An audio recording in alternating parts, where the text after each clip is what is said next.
오늘 낭독할 책은 상식밖의 고사성어입니다.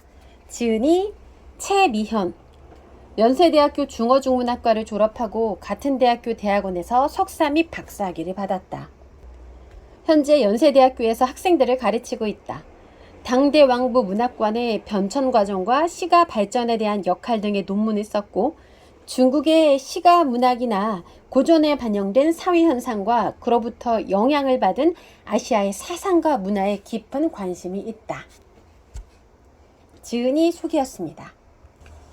네, 이 책은 총 4장으로 나누어져 있는데요. 1장 삶을 꿰뚫는 지혜, 2장 함께 걸어가는 인생, 3장 현명한 삶의 자세, 4장 어지러운 세상에서 중심 잡기 이렇게 나누어져 있는데 제가 가장 기억에 남는 부분은 함께 걸어가는 인생 이 부분입니다. 낭독하겠습니다. 2장 함께 걸어가는 인생. 간담상조. 간과 쓸개까지 내보일 수 있는 친한 사이. 간과 쓸개까지 내보여야만 하는 거짓 우정. 간담이 서늘하다, 간이 작다, 간이 크다. 간도 쓸개도 다 내어줄 듯이 굴다. 오장육부 중에서도 간과 쓸개가 들어간 표현들이 있다. 사람의 담력이나 배포를 나타내기도 하고 중요한 장기인 만큼 모든 것을 다 내준다는 뜻으로도 쓴다. 거기다가 별주부전에서 토끼가 간을 육지에 두고 왔다는 앙큼한 말로 용왕을 감쪽같이 속인 것까지 더해보면 간과 쓸개의 의미가 더 재미있게 느껴진다. 고사성어에는 우정을 나타내는 것들이 많다. 중국 역사에는 세상이 칭송하는 진정한 우정을 나눈 인물들도 많았고 거기서 유래한 표현도 꽤 있다 보니 그렇다. 지음, 지기, 관포지교, 문경지교, 막역지우 등 한 번쯤 들어보았음직한 말들이 모두 참된 우정을 뜻한다. 간담상조도 그중 하나이다. 간담상조는 간과 쓸개가 서로 비춘다는 뜻으로 간과 쓸개까지 내보일 정도로 속마음을 털어놓고 친하게 사귄다는 말이다. 그러나 간담상조의 애초의 뜻은 지금과는 정반대였다. 류석이라는 인물이 있었다. 그는 당대의 문인이자 관리였는데 정치적인 일로 좌천을 당하게 되었다. 좌천 가야 할 곳은 파주였다. 파주는 현재의 귀주성이 있는 곳으로 중국 서남부의 외진 곳인데 지금으로부터 1000년도 더 전의 귀주성이란 그야말로 오지 중의 오지, 험지 중의 험지였다. 그러나 아무리 멀고 험한 땅이라 한들 황제의 명을 받은 관리라면 임지로 가야만 했다. 유석은 당시 80이 넘는 노모를 모시고 있었는데 어머니를 홀로 남겨두고 가자니 걱정이었고 어머니를 모시고 가자니 길고 험난한 길을 오를 엄두가 나지 않았다. 부임지로 떠나라는 나라의 명과 어머니 부양 사이에서 이러지도 저러지도 못한 채 고민에 빠져 있었다. 그리고 유종원이라는 인물이 있었다. 그 역시 당대의 문인이자 관리였고 유석의 친구였다. 유종원과 유석은 젊은 시절부터 동년이었다. 동년이란 같은 해에 과거에 합격한 동기생들을 부르는 말이다. 동년 관계가 되면 같은 해에 합격했다는 공통점이 있기에 이후의 관직 생활에서 사회관계를 지속하기 위한 중요한 역할을 주고받는 것이 일반적이었다. 그래서 동년들끼리는 대체로 우호적인 관계가 되는데 유석과 유종원은 이런 공적인 관계를 넘어서 사적으로도 상당히 친밀했다. 이들이 단순한 입사 동기를 넘어 평생의 친구가 된 데에는 계기가 있었다. 과거에 합격한 직후에 청년이었던 두 사람은 영정혁신이라는 정치혁명에 주도적으로 가담했다. 패기 있는 신입이었던 둘은 혁신에 참가해서 새바람을 일으키고자 했지만 혁신은 실패했고 이 일로 인해 10수년 동안 중앙정부에서 멀리 떨어진 곳으로 자천되는 정치적 고초를 겪었다. 예나 지금이나 관직이 고위급이 될수록 권력자에게 가까이 갈 수 있었고 권력자로부터 먼 곳에 있을수록 직급은 낮아지고 보잘것없는 신세가 되었다. 권력과의 물리적인 거리가 곧 힘의 크기를 나타낸다. 권력의 측근이라는 말에서도 알 수 있듯이 힘이 미치는 범위 안에 있어야 가까운 관계를 맺을 수 있다. 그러니 수도인 장안에서 까마득히 먼 귀주로 발령이 났다는 것 자체가 관직 생활이 순탄치 않았음을 뜻한다. 젊은 시절에 만나서 정치적인 뜻을 같이 했고 어려움도 함께 겪다 보니 두 사람의 우정은 자연스럽게 깊어졌다. 그리고 그들의 나이도 어느덧 중년이 되었다. 발령제 교환을 요구하다. 유석이 어머니 문제로 답을 찾지 못하고 있을 때 유중원도 유주로 좌천을 당했다. 그리고 친구가 부인지 때문에 이러지도 저러지도 못하고 있다는 것을 알게 되었다. 그는 친구에게 도움이 되고자 여러 차례 상소를 올려서 자신과 유우석이 임지를 바꿔줄 것을 요청했다. 자신의 임지인 광서성이 그나마 귀주성보다는 오고 가기에 낫다고 판단했기 때문이다. 임지를 맞바꿔달라는 요구가 흔한 일도 아니었고 더구나 정치 혁신을 시도했다가 좌천된 신하의 요구를 하니 쉽게 수락될 리가 만무했다. 이런 사실을 잘 알고 있었음에도 유종원은 황명을 거역함을 감수하고서라도 죄를 기꺼이 받을 각오로 상소를 올렸다. 유종원의 상소는 결국 수락되지 않았다. 친구를 위한 그의 노력은 과연 헛된 것이었을까? 그렇지 않다. 이런 정황을 모두 알게 된 다른 친구의 도움으로 나중에 유우석은 귀주성이 아닌 연주로 임지가 바뀌었다. 유종원의 상소가 즉각적인 힘을 발휘하지는 못했지만 결국 상소 덕분에 유우석은 귀주행을 면하게 되었다. 그리고 정작 상소를 올렸던 유종원은 변동 없이 예정지인 유주로 갔고 그곳에서 생을 마쳤다. 공경에 처하면 진위가 드러난다. 두 사람과 친구였던 대문호 한유는 유종원이 죽자 그의 묘지명을 썼다. 묘지명에는 일반적으로 고인의 일생과 성품, 기릴 만한 사건을 쓰는데 한유는 발령지를 바꾸려 노력했던 일을 예시로 들면서 유종원의 사람됨을 기록했다. 선비는 공경에 처했을 때 절개와 의리가 드러난다. 요즘 사람들은 평소에는 같이 지내고 서로 그리워도 하고 즐거워도 하며 술자리나 연애를 마련해서 서로를 초대하곤 한다. 농담과 억지 웃음을 해가며 서로 양보도 한다. 손을 마주잡고 패와 간을 서로 보여주며 하늘의 해를 가리키며 눈물 흘리면서 살아서도 죽어서도 배반하지 말자며 마치 진실인 듯 맹세한다. 하지만 일단 작은 이해관계 앞에서는 털끝만한 이익까지 따져가며 눈을 돌려 모르는 사이인 척한다.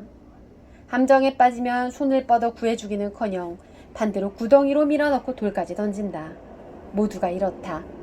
이는 짐승이나 오랑캐도 차마 하지 않는 일이거늘 그들은 당연하다고 생각한다. 그들이 유종원의 일화를 듣는다면 조금이나마 부끄러워할 것이다. 한유는 유종원의 참된 우정을 모범 사례로 들어 당시의 거짓된 인간관계에서 일가를 던졌다. 유종원의 우정과 의리도 생각할수록 감탄스럽고 한유가 쓴 묘지명도 읽을수록 명문이다. 그래서 나열한 술자리, 연애, 거짓 웃음, 헛된 맹세, 값싼 이해관계는 함정에 빠진 사람에게 돌을 던지는 것과 같고 처참한 수준을 덮는 가림막에 불과하므로 시끌하고 떠들썩할 수밖에 없다. 그래서 거짓의 모습은 항상 요란하다. 그 요란함을 벗겨내야 민낯이 늘어나는데 민낯을 밝히는 것이 바로 공경과 고난이다. 우정이란 허울 아래 이익과 술수가 난무하는 것은 예나 지금이나 한결같다. 1200년 전에 위의 문장이 지금의 우리 사회를 거울처럼 비추는 것은 세상은 변해도 인간의 얄팍한 속성은 변하지 않기 때문일 것이다. 거짓 우정은 이렇듯 겉과 속이 다르다. 그러니 관과 쓸개를 꺼내 보이는 과정과 자극이라도 있어야 간신히 믿을까 말까 하는 관계를 속일 수 있는 것이다. 간과 쓸개를 꺼내어 보인다는 말은 원래 이런 거짓된 인간관계를 향한 신랄한 비판이었다. 믿음 없는 관계에는 허세만 가득하다. 장자에 이런 구절이 있다. 군자의 사귐은 담백하기가 물과 같고 소인의 사귐은 달콤하기가 단술과 같다. 군자는 담백함으로 친해지고 소인은 달콤함으로 절연한다. 장자가 본 군자의 우정은 담백하다. 앞서 본 묘지명에서 한유가 비판했던 거짓 우정은 달콤하고 자극적인 소인들의 사귐이니 한유와 장자는 결국 같은 얘기를 한 것이다. 반면에 군자의 사귐은 물 흐르듯 자연스럽고 억지가 없기에 그저 담담하고 고요하며 심지어 심심한 듯하다. 물과 물이 서로 침투하여 섞여도 어색하지 않게 하나가 된다. 군자의 사귐을 물에 비유한 것은 물의 속성이 우정의 본질과 닮았기 때문이다. 게다가 물에는 나를 비추어 볼 수 있다. 친구에게서 자신의 모습을 본다는 말에 들어맞는다. 진정한 친구 관계는 생각해보면 좀 특이하다. 무조건적인 관심과 애정이 전제되는 혈연이나 가족 관계도 아니고 잘난 모습만 선택적으로 보여주는 이해관계도 아니다. 피도 섞이지 않았으며 그렇다고 이익이나 보상을 바라는 사이도 아니다. 장점도 허물도 잘 아는 친구는 그래서 인간의 사회성이 만들어낸 인간관계의 최상위 레벨이라 할 수 있다. 참된 우정은 가장 높은 단계의 인간관계다. 유석은 부임주를 바꿔달라고 친구에게 말한 적이 없지만 유종원은 친구의 성품과 집안 상황을 잘 알고 있었기 때문에 먼저 자청해서 상소를 올렸다. 진정한 우정은 겉과 속이 언제나 같다. 아니, 겉과 속을 나눌 필요조차 없다. 구구절절 말하지 않아도 친구의 사정을 알고 화려한 언사나 꾸밈이 없어도 견고한 사이를 유지할 수 있으므로 간이 쓸개니 들출 이유가 없다. 요즘은 소통의 시대이고 표현의 시대다. 말이나 사진이나 영상이나 수단을 가리지 않고 표현하고 드러낸다. 표현하고 드러내는 만큼 소통이 잘 되고 교류가 원활해야 할 텐데 현실도 정말 그런지는 의문이다. 그런데 말하지 않아도 통하는 사이도 있다. 말하지 않는데 어찌 알 수 있느냐고 하겠지만 굳이 말하지 않아도 서로를 잘 알았던 대표적인 예가 관중과 포숙이다. 두 사람은 어려서부터 친구였다. 성인이 된 후 관중은 포숙과 같이 장사를 하고도 수익을 더 많이 가져갔고 포숙에게 도움이 될 거라며 벌였던 일 때문에 친구를 오히려 공경에 빠뜨렸고 관직에 3번 나갔지만 3번 모두 주군에게서 쫓겨났고 전쟁에 3번 출정했다가 3번 모두 도망쳤다. 이렇게 치어줘라고 비열한 행동을 했음에도 관중은 그 이유를 포숙에게 설명하지 않았다. 포숙 역시 왜 그런 짓을 했는지 묻지 않았다.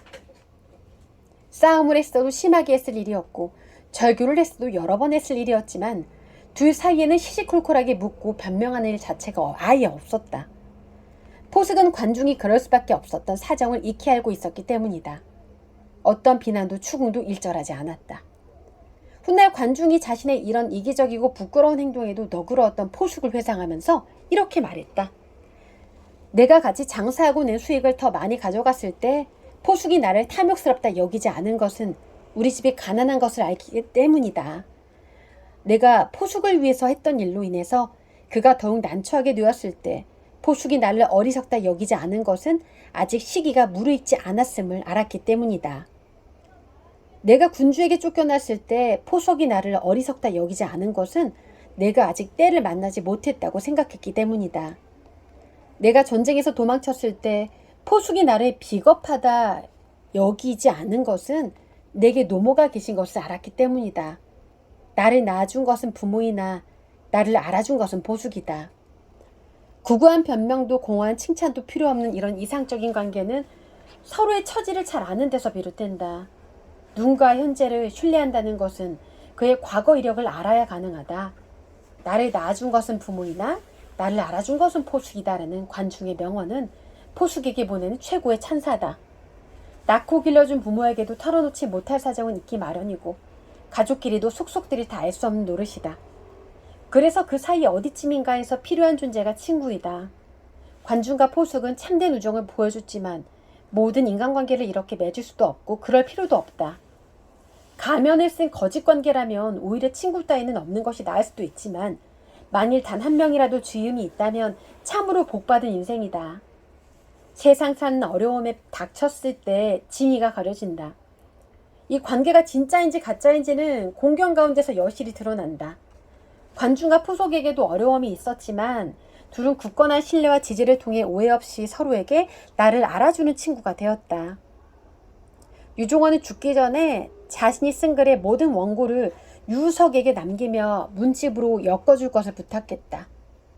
유석은 유종원의 문집을 엮고 서문도 썼으며 유종원의 어린 내 자녀를 성인이 될 때까지 돌보았다. 그리고 한유는 이 둘의 깊은 우정을 묘지명에 남기며 오늘날의 껍데기뿐인 거짓 우정을 비판했다. 이렇듯 간담상조는 원래 간과 쓸개까지 내보여야 믿을 수 있는 거짓 없는 거짓 우정을 꼬집은 표현이었지만 지금은 간과 쓸개까지 보여줄 수 있는 속 깊은 사이를 나타내는 표현으로 쓴다.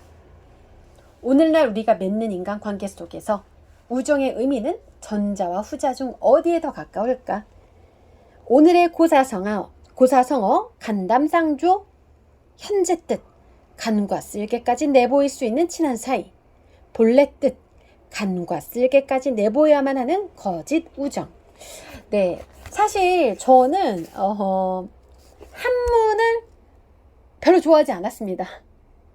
네, 학창 시절에 영어 국어는 좋아했지만은 뭐 제2외국어인 저는 불어를 했는데 좋아했어요. 근데 사실 한문을 좋아하진 않았거든요.